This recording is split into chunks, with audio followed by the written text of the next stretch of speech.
Bon matin, aujourd'hui, j'aimerais d'abord vous remercier pour votre accompagnement à distance ou de près ou de loin et vous rappeler que mes chroniques sont parce que je veux juste documenter les douleurs chroniques. Je suis pas spéciale, puis je suis comme toutes les autres. On est unique. Mais bien que la douleur peut être différente d'une personne à l'autre, les douleurs invisibles sont incomprises par rapport que les autres qui n'ont pas les douleurs ne peuvent pas comprendre. C'est le point commun, de ceux qui ont des douleurs chroniques. On est souvent incompris. Alors c'est pour la raison pour laquelle je veux documenter les douleurs chroniques et donc notre ressenti à tous les jours, qui même s'il se ressemble à tous les jours, est un peu différent. Et quand on fait des choses d'une journée à l'autre, bien que ça soit différent, ça se ressemble aussi. Donc hier, ce que j'ai fait d'ordinaire pour quelqu'un d'autre, pour moi, ça m'a complètement exténuée. Je me souviens d'avoir eu à un de mes 3 enfants une si grande fatigue à la fin, puis moi je manquais de fer aussi, j'étais anémique un peu, et justement elle se relevait d'un accouchement, et là je me suis mis à voir presque rien, ou par bout, autrement dit de manière segmentée. C'était curieux là, tout ça, puis finalement c'était dû à une grande fatigue. C'est ce qu'on m'avait dit finalement. C'était juste, ça prenait beaucoup de repos. J'étais trop exténuée. Hier, j'ai eu une grande journée. Une journée pour quelqu'un d'autre très ordinaire. Mais moi, j'ai sorti de chez moi parce que je vous avais raconté que je me suis fait retirer les prothèses il y a quelques années.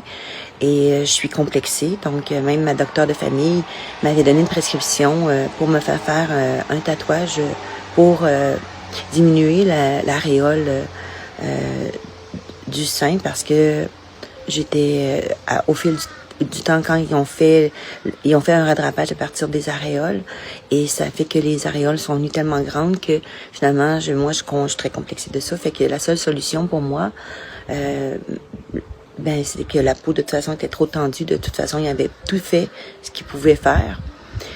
C'était le tatouage, mais pas beaucoup de personnes ont décidé ou accepté de le faire. Fait que là, j'ai eu une personne qui a commencé à le faire. Ça fait déjà 2 tatouages que je me fais faire, que finalement, le premier était pas bon. C'était pas correct non plus. Là, ça a pas fonctionné sur moi.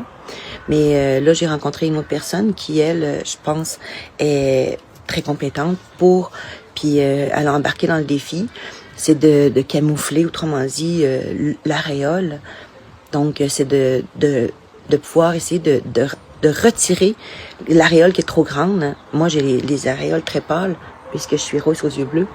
Donc, le projet était possible parce que, justement, c'était de pâlir avec la couleur de la peau du sein pour camoufler l'aréole trop grande. Et ça, c'est pas tout le monde qui voulait le faire et qui comprenait aussi comment faire. Ça prend un œil très artistique. Moi, je me disais que c'était possible, mais c'est parce que c'est pas moi qui le fais, justement, mais ça me prenait quelqu'un qui voulait relever le défi. Et là, j'ai eu une personne, donc hier, c'était la 2e fois que j'y allais, parce qu'il fallait attendre, je pense, un mois et demi pour faire une retouche. Alors, c'est très douloureux. Ce matin, j'ai très mal, mais c'est moi qui ai décidé de le faire. Et donc, ça impliquait que je sorte de chez moi. Puis comme je sors rarement, puis je vous l'avais dit, pour moi, sortir, c'est énorme. Donc, je me suis dit en même temps, mon mari pompier est parti encore pour jusqu'à aujourd'hui. Ce matin, il est revenu. Je me dis, OK, j'ai des personnes aussi pour les chiens, parce que moi, je veux pas laisser les chiens trop longtemps tout seuls. Puis, pour moi, c'est important. Donc, c'est tous des détails qui font peut-être que pour quelqu'un d'autre, c'est anodin, mais pour moi, c'est très important, la présence que j'offre à mes chiens. J'ai déjà travaillé, puis mes chiens ont vécu avec ça, mais mon mari était beaucoup à la maison aussi, là, à l'époque. Donc, fait que j'ai fait ça, puis après, j'avais, tant qu'à être sortie, j'ai été chercher les lunettes au centre d'achat à mon mari. Bon, ça s'est bien fait, mais j'ai dû rentrer puis sortir de mon auto plusieurs fois. Et là, j'étais aussi fatiguée d'avoir eu le tatouage qui a duré peut-être, je pense, c'est 2 heures. Je pense que j'étais arrivée au centre d'achat. J'étais arrivée, non, c'est ça, à 1 heure, mettons vers 3 heures. Ça a pris 2 heures. Fait qu'à 3 heures, j'étais arrivée au centre d'achat. Pour quelqu'un d'autre, c'est très ordinaire, tout ça, c'est rien. Mais moi, j'ai de la difficulté à marcher après. Puis là, j'étais fatiguée déjà. Je sentais que j'étais tremblante, mais je voulais aller au centre d'achat chercher les lunettes à mon mari. Je m'ennuyais de lui, ça faisait déjà 48 heures qu'il était pas là. Puis après, j'ai décidé d'aller me faire un 5e trou. Donc, j'ai fait mettre un 5e diamant ici. Ça aussi, mais ça a pris, pas de temps. Là, je savais déjà où aller parce que j'en avais 4. Puis je voulais faire un chiffre impair. Donc, du coup, comme j'étais déjà sortie puis j'étais aux Galeries de la Capitale, j'ai décidé de faire ça, c'était à la même place. Et après, je me suis dit, je vais me gâter, je vais aller, tant qu'à être là, je vais me prendre un café, je vais aller au Nespresso, au petit café. Souvent, quand j'allais là, aux Galeries de la Capitale, anciennement, j'allais toujours me faire offrir un café au Nespresso. Puis j'achète aussi des produits, des capsules. Et après, je me suis dit, OK, je suis sortie de la maison, tant qu'à faire, j'ai acheté des petites fleurs roses que vous voyez là-bas. Puis j'ai décidé, parce que mes petits jardins, ils étaient un peu dépéris. Finalement, mes fines herbes, c'était pas super beau. Fait que j'ai arrêté au Canac, qui était au passage, en revenant sur ma route, plus une bonbonne de propane parce que j'ai fait placer dans mon auto parce que à l'arrivée, j'ai demandé à mon grand garçon de 19 ans de débarquer tout ça. J'étais vraiment fatiguée, mais avant d'arriver ici, j'ai quand même, après avoir été au Canac, j'ai décidé d'appeler mon mari. J'ai dit, je peux aller te porter tes lunettes, puis j'ai besoin d'un gros câlin. Puis là, tout ce que j'ai demandé à mon mari, c'est un gros câlin. Fait que je suis débarquée de l'auto. Il m'a dit, oui, c'est correct, viens-t'en.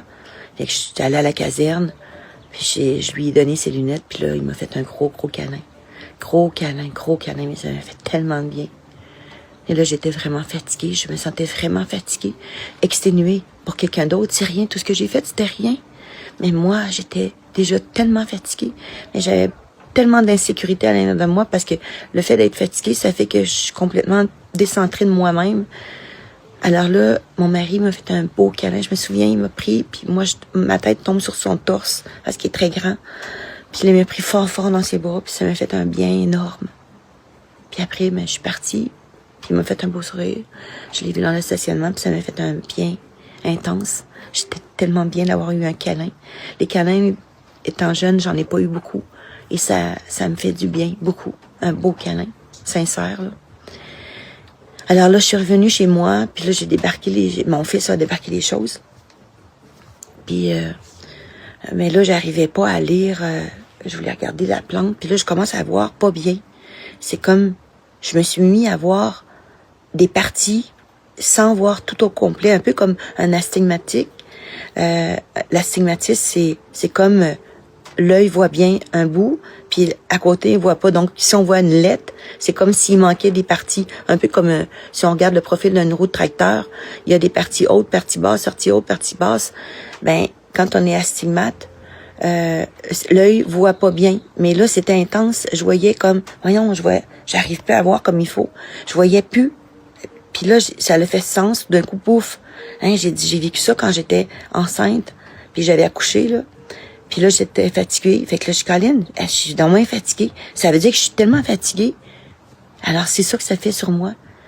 Là, j'étais complètement exténuée. C'était fini. Puis j'étais aussi triste. Tout ça, ça a embarqué, là. Donc, c'est pour dire que quand on a des douleurs chroniques, là, des choses ordinaires, comme une journée ordinaire, pour quelqu'un, ça aurait été tellement ordinaire. Puis pour moi, c'est comme si j'avais déplacé la lune. C'est grave, là. En même temps, je me suis remis en question, puis j'étais comme contente de ma journée. Mais c'est trop pour moi. Puis avant que je refasse ça, je sais pas si je vais le refaire. Je sais même pas si je vais être capable de le refaire. J'espère que je vais y penser à 2 fois. Est-ce qu'il y en a d'autres qui, comme moi, vivent ça? Parce que j'ai marché tout le long très droite. Je pense peut-être que je fléchis un peu. Mon mari me disait que plus la journée avance, plus je suis inclinée vers l'avant, là, que je penche vers en avant. Ça, je m'en rends comme pas trop compte. Moi, dans ma tête à moi, j'essaie de me tenir droite. Mais c'est incroyable. Donc, mais j'étais très contente d'avoir passé une journée comme ça, mais je serais même pas capable de la refaire. Il faut que je pense à être chez moi, relax, puis faire des choses ici qui sont pas déstabilisantes. Quand on a des douleurs chroniques, je pense qu'on a vraiment besoin de stabilité. Ce matin, je fais pas de marche parce que je l'ai faite hier, dans le début de la journée, puis j'ai trouvé ça gentil. Il y en a qui m'ont souhaité une belle marche. Ben, je vous remercie beaucoup. C'était attendrissant, puis j'ai trouvé ça vraiment le fun. Puis là, ben aujourd'hui, je vais visiter ma mère, puis ça fait déjà 2-3 semaines que je l'ai pas vue. Puis ma mère est vieillissante, puis je l'aime beaucoup. Puis là, ben elle me dit qu'elle file pas tant. Ben je dis, maman, moi aussi, je file pas tant. Je file jamais bien. Je suis toujours un peu en survie. Mais j'ai dit, on va être les deux ensemble, puis on va être les juste à côté de l'autre, à rien faire. Ou des fois, elle somnole un peu à côté de moi, même si je la vois pas souvent. Puis c'est correct. Moi, ça me satisfait. Puis je vais partir tôt pour pas avoir à prendre le trafic. Je vais revenir, je vais repartir. Je vais partir tôt, là. Je pars dans pas longtemps. Puis après, je vais revenir tôt pour revenir le plus tôt possible pour pas que je sois trop fatiguée. Fait que c'est des choses que quand on n'est pas en douleur chronique, qu'on n'a pas à réfléchir. Il y a pas comme de temps. Puis pour les autres, c'est pas grave, mais pour nous, c'est vraiment grave en même temps. Fait que c'est ça que je voulais vous partager aujourd'hui. Puis je vous remercie beaucoup d'être présent avec moi, puis de m'accompagner, puis de me tenir la main à votre manière. Puis j'aimerais vous tenir aussi la main à ma manière, juste en vous partageant tout ça. Aidez-vous, aidez-vous les uns les autres. Aimez-vous les uns les autres.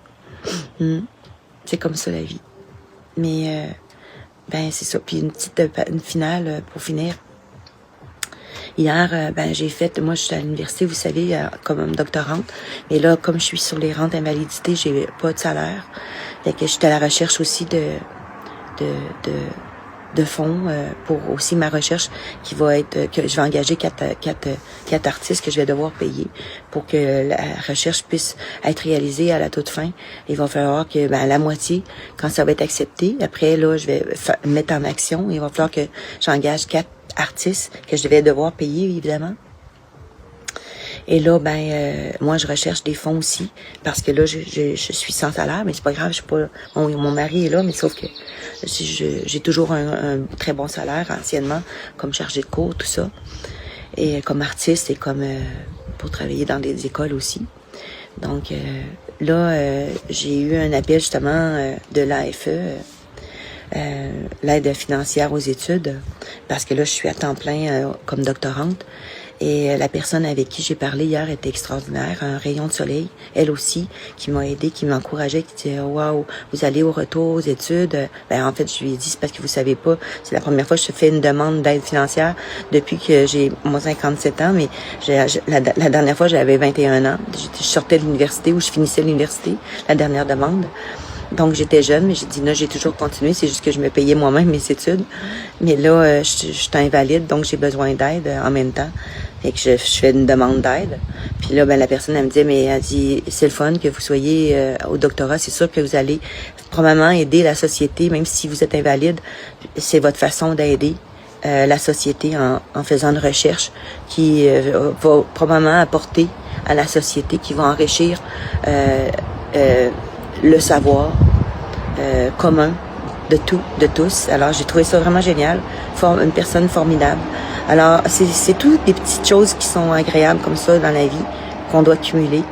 Et même si j'ai des douleurs chroniques, je réussis à avoir des petits plaisirs, mais aussi, je reconnais que j'ai des grandes limites. Alors, je vous remercie beaucoup. Je vous souhaite une excellente journée. À demain.